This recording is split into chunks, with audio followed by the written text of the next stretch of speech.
I've watched as our people found a new home, and thrived and grew. I've seen our lands change, and not for the better. I have stood as a defender of the Bloodhoof.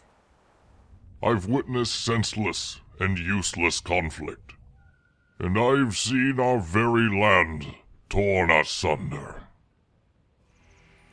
There is one with the wisdom of the ages to see us through this time, and that is the Ancient of Lore. Welcome once again to another episode of the Ancient of Lore.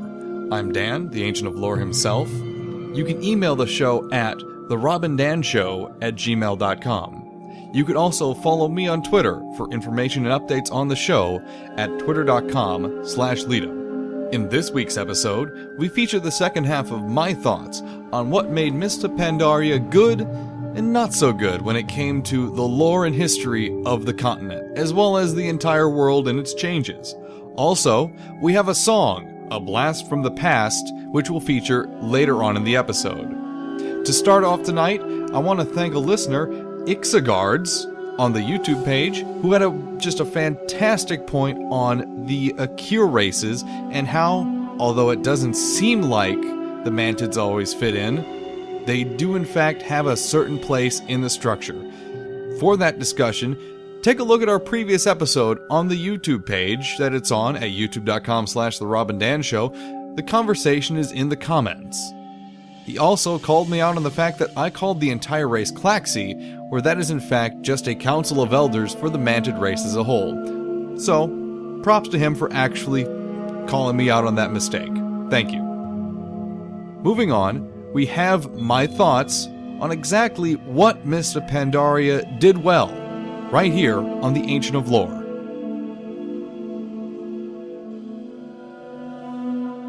One of the things that I found most poignant and exhilarating about Mists of Pandaria was the climax, if you will, of the Horde's acceptance of Garrosh Hellscream's brutalness and bloodthirsty nature. Look in front of you. Just a patch ago, this was a pristine, happy valley.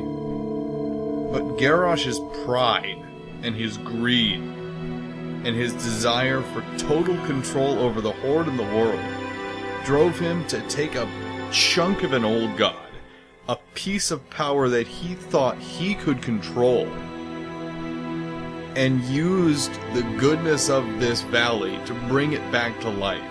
The very beating of that old god's heart putrefied this entire place.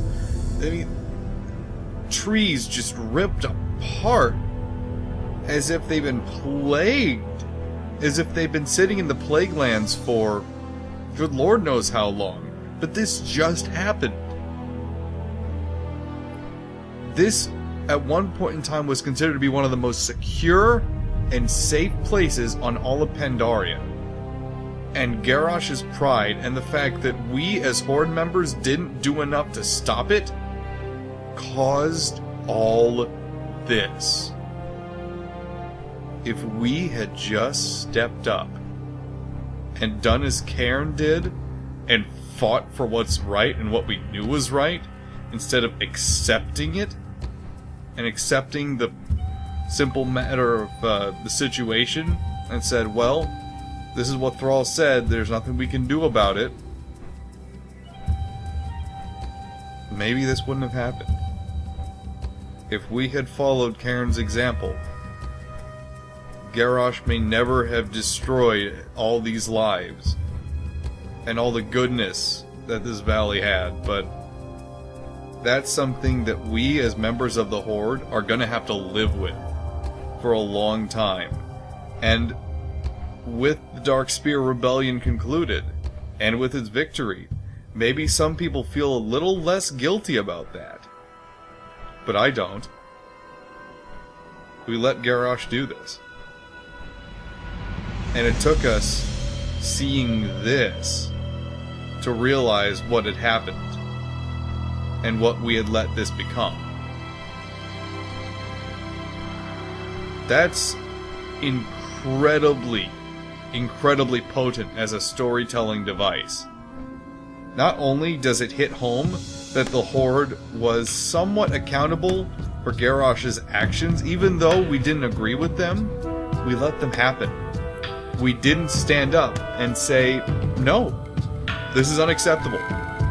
We will not, as members of this singular group, of this family, as the new war chief calls it, his family, we didn't try and stop it. And that is an emotional, gripping, powerful, just element when it comes to the story of the Horde as a whole.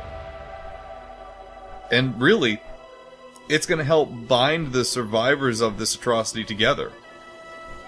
Bane and Vol'jin are going to be, very close-knit leaders of this new evolving Horde. Whether or not Thrall comes back, because that would be an additional boon. I don't know if Thrall's going to stick around. Maybe he's going to help lead the orcs. Maybe it's going to be Sourfang. I approve either way.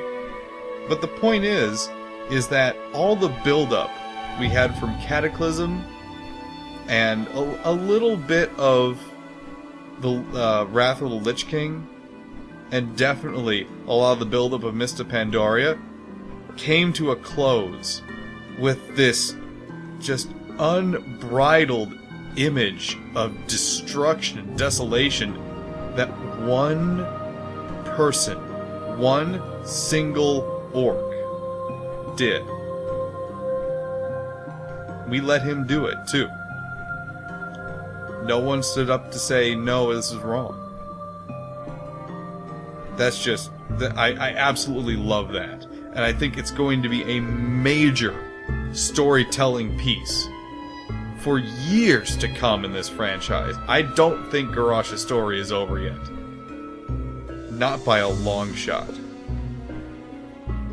Now, as far as we know, it has been said that the valley will heal, and that the heart, although it was bathed in the holy waters that resided here, was emptied of power and destroyed during the siege of Orgrimmar. So, despite the fact that Garrosh somehow brought the heart of an old god back to life, it is supposedly devoid of energy, power, and life, and now ceases to exist. So, maybe there is a silver lining in all this, but still, look at this. Who could have ever thought this was going to happen just because one greedy war chief thought he could control the world? Well, it could have been a lot worse. But still, this shouldn't have had to happen. When it comes to content that may not always fit perfectly with story, I can, at times, be reasonable and flexible. However, the Timeless Isle felt excessively shoehorned.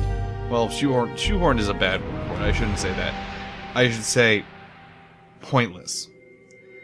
If they had completely forgotten about the Timeless Isle, had never put it in the first place, we would be none the lesser. Nothing bad would have happened if they had simply forgot about this content. And in that kind of situation, I almost feel like maybe the content shouldn't have been considered in the first place. It was nothing but a giant island that you could go to, that you could take a group of friends and go kill a lot of very large creatures.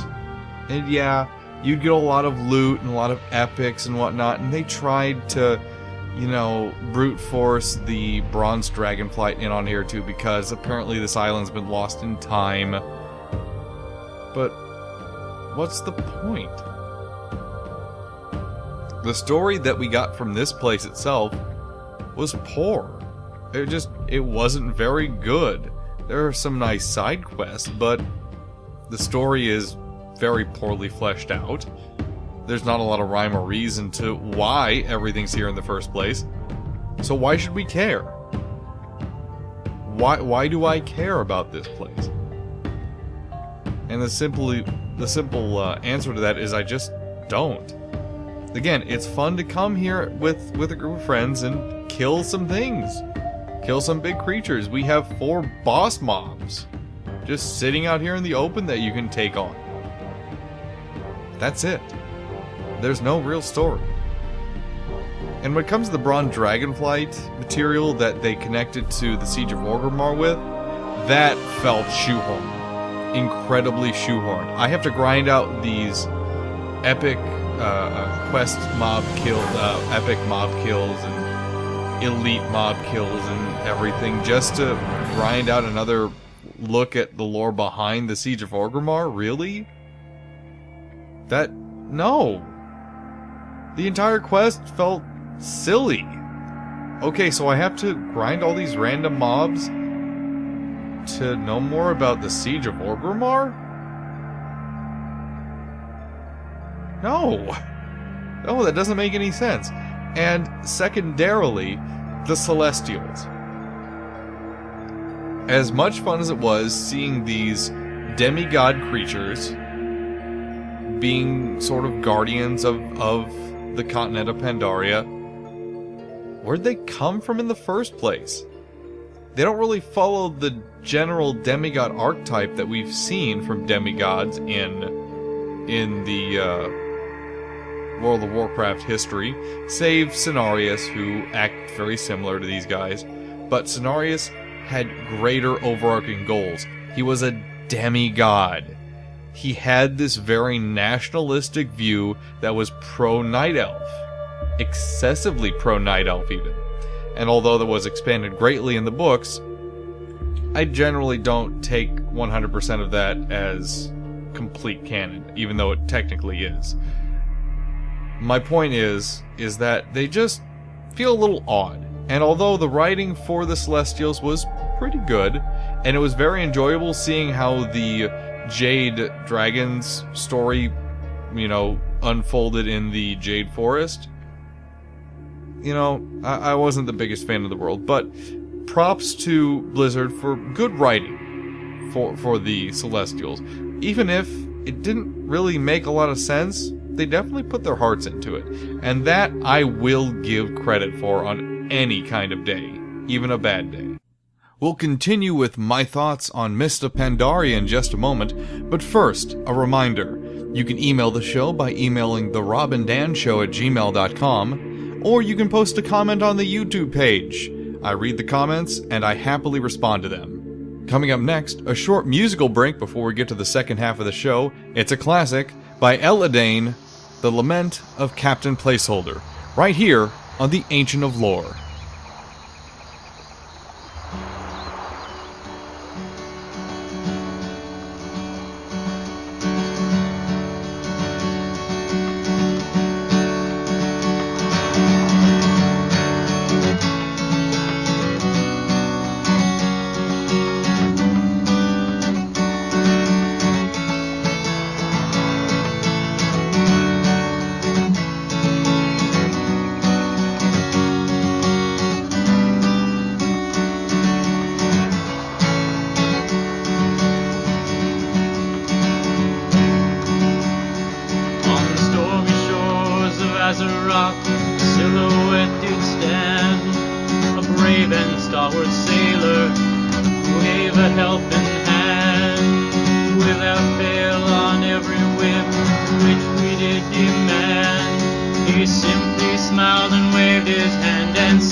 Our hats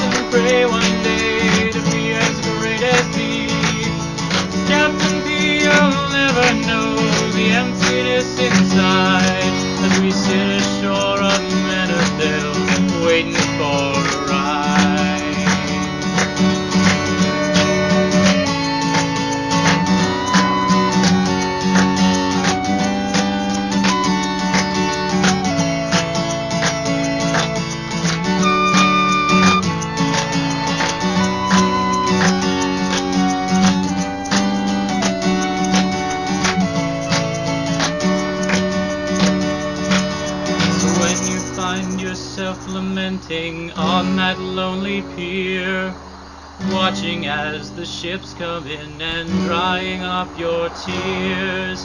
Believe in what he stood for, and I know that he'll survive. Inside our hearts, your placeholder will always be alive. Farewell to you, placeholder, your ship has sailed the sea. We'll tip our hats and pray one day to be as great as he. Captain P, you'll never know the emptiness inside as we sit ashore of Manaville, waiting for a ride.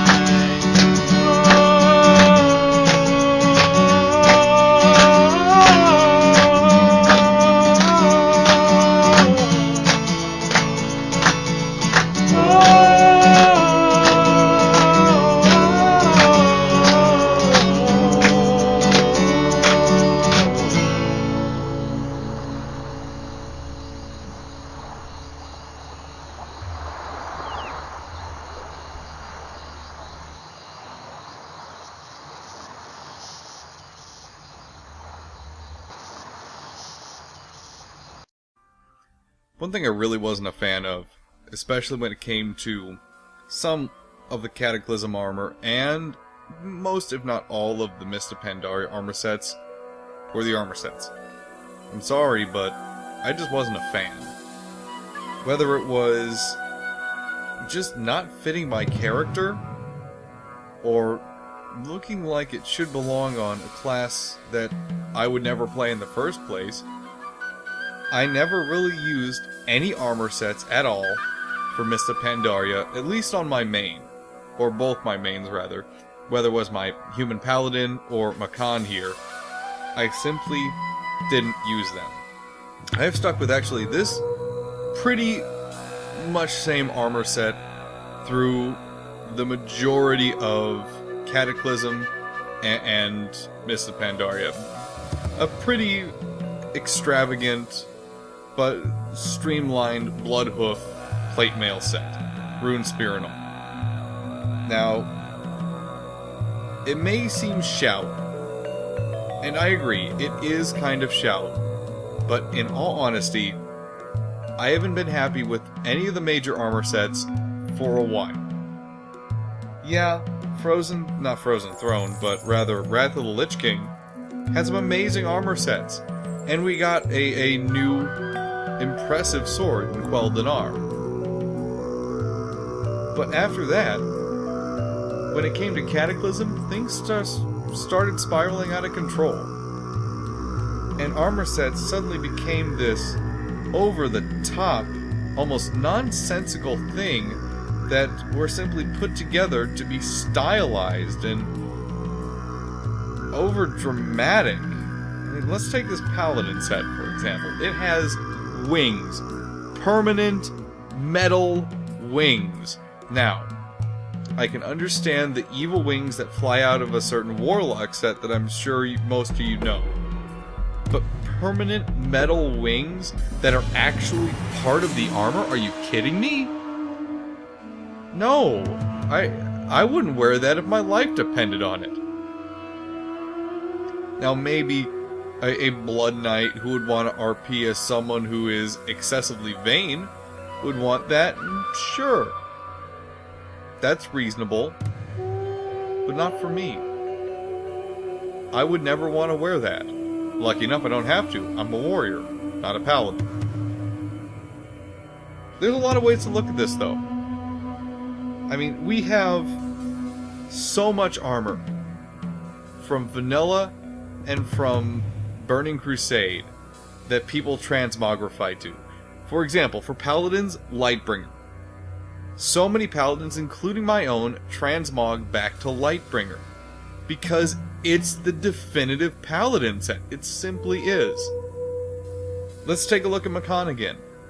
What do we have?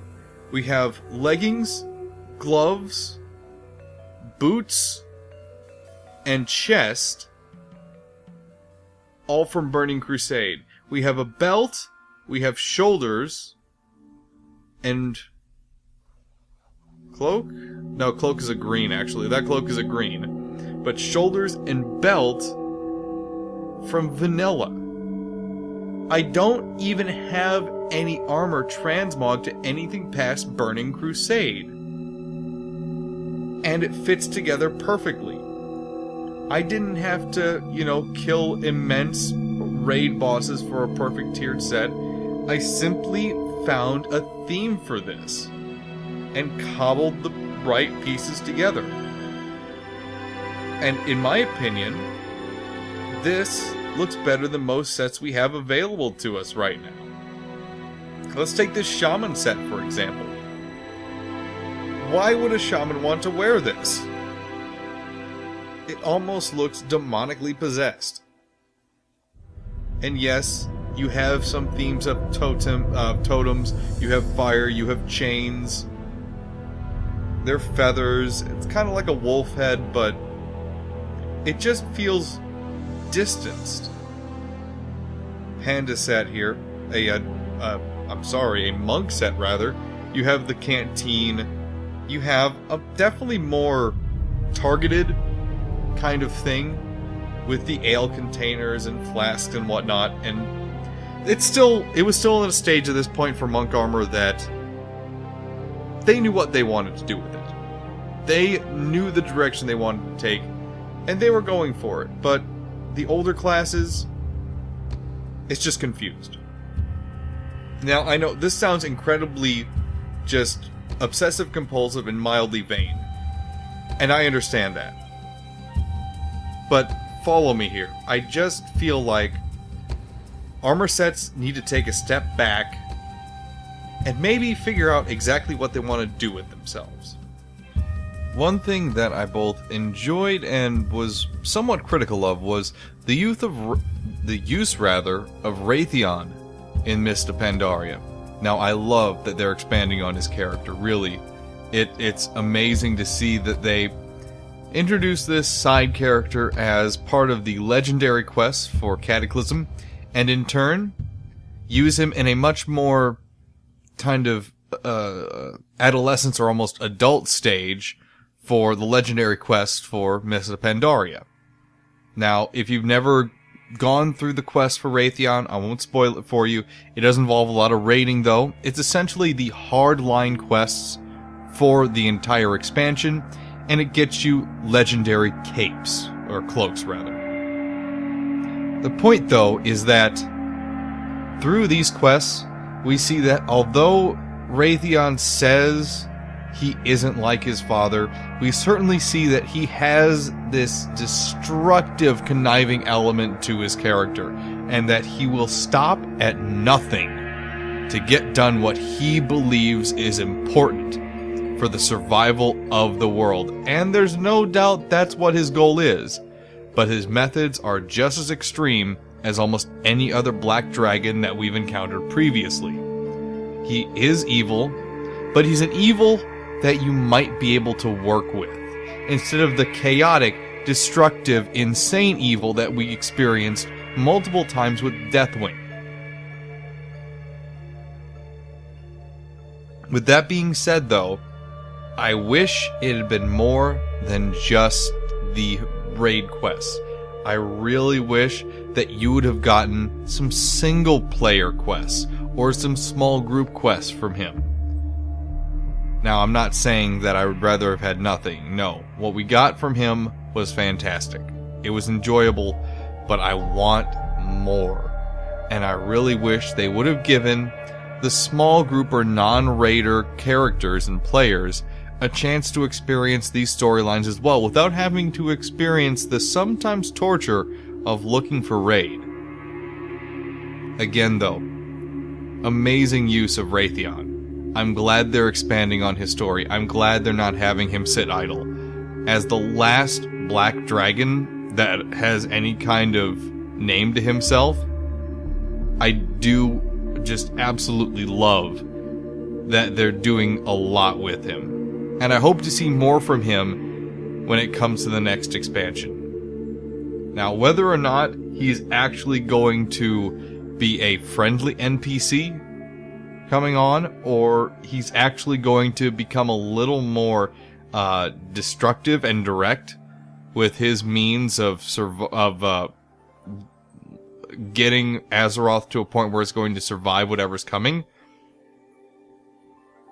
we don't know. We're not really sure.